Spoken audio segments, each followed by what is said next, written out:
आज आपको मैं ऐसे ग्रह की कहानी सुनाने जा रहा हूँ जो कि पृथ्वी के बनने से बहुत पहले हुआ करता था। पृथ्वी पर उस समय किसी भी जीव या इंसानों का कोई अस्तित्व नहीं था, तो उसे ग्रह पर जीवन अलग ही तरह का हुआ करता था। वह ग्रह नीले रंग का बना हुआ था और रोशनी से जगमगाता रहता था। उसमें हर जगह प्रकाश विद्यमान था और सभी चीज चमकती रहती थी। उस ग्रह पर जीवन अलग ही तरह से विद्यमान था। वहाँ का जीवन आज की पृथ्वी की तुलना में बहुत ही अलग हुआ करता था। वहाँ जो भी जीव पाए जाते थे वह प्रकाशवान रहते थे और पारदर्शी हुआ करते थे, जिससे उनकी भावनाएं, उनके अंदर की सारे क्रियाकलाप कोई भी आसानी से समझ सकता था।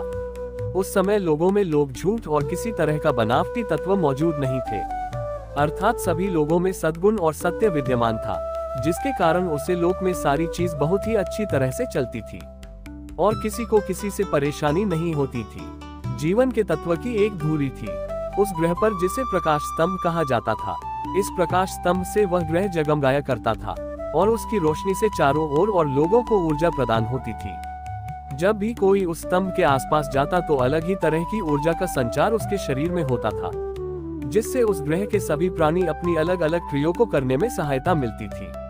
इस स्तंभ के पास आते ही सभी लोगों के जीवन में खुशियां और संगीत की हजारों लहरें उठने लगती थी, जिससे लोग बहुत ही प्रसन्न महसूस करते थे। इस ग्रह पर जीवन को खुशहाल बनाने के लिए ये ज्योति स्तंभ बहुत ही महत्वपूर्ण था और इस ग्रह की सारी प्रक्रिया इसी के कारण चलती थी।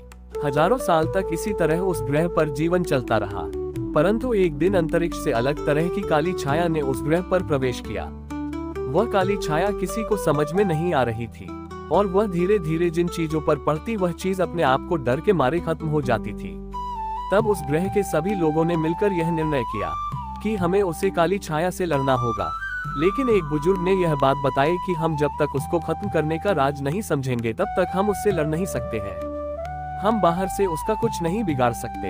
ये बात ज्योति चंद, जो उस ग्रह का बहुत ही बुद्धिमान व्यक्ति था, सुन रहा था और वह औरों की तरह सुनी सुनाई बातों पर विश्वास नहीं करता था और हर चीज में तार्किक अर्थ ढूंढने की कोशिश करता था, जिससे वह औरों से बहुत ही अलग था। तब उसे सभा में कोई निर्णय नहीं हो पाया और इधर धीरे धीरे वह काली छाया मुख्य प्रकाश स्तंभ तक पहुंचने वाली थी। लोगों को ये लगा कि अब हमारा अंत निश्चय ही हो जाएगा। तब ज्योति चंद ने तय किया कि अब उसे कुछ इसका हल निकालना ही पड़ेगा और वह काली छाया की तरफ बढ़ने लगा। ये देखकर लोग उसे मूर्ख समझ रहे थे, लेकिन जब वह काली छाया के अंदर पहुंचा तो उसने देखा कि यह काली छाया सफेद रोशनी की ही तरह है, बस इसमें थोड़ा रोशनी खत्म करने की क्षमता है। तो तब वह काली छाया के मुख्य स्रोत तक पहुंच गया। वहां पर उसने मुख्य स्रोत को नष्ट कर दिया, जिससे धीरे धीरे काली छाया खत्म होने लगी। लेकिन वह काली छाया के बहुत अंदर तक चला गया था, जिससे वह वापस लौट नहीं पाया और उसकी शरीर की दिव्य प्रकाश खत्म हो गया। लेकिन उसने मुख्य प्रकाश स्तंभ को बचा लिया, जिससे कि उस ग्रह पर जीवन पुनः बच गया। इस बात से लोगों को ये समझ में आया कि प्रकाश और अंधेरा दोनों जीवन के ही रूप है और उससे डरने की जरूरत नहीं है, उसे खत्म करने की जरूरत है। इस ज्ञान से आज तक सभी ग्रहों के लोग अपने जीवन में उतार कर आगे बढ़ रहे हैं और यह बात समझ में आ गई कि जीवन में कभी प्रकाश तो कभी अंधकार आता ही रहता है। लेकिन जब अंधकार आता है तो उससे डरना नहीं है, बल्कि डटकर उसका सामना करना है और आज तक पृथ्वी पर इस बातों का लोग उपयोग करते हैं। अब मैं आपको ज्योति चांद के बारे में बताता हूँ। ज्योति चंद उस अंधेरे से बाहर नहीं निकल पाया, लेकिन उसने अंधेरे को उस ग्रह से हमेशा के लिए खत्म कर दिया और यदि कभी अंधेरा उस ग्रह पर आता है तो उसे खत्म करने का रास्ता भी बता दिया।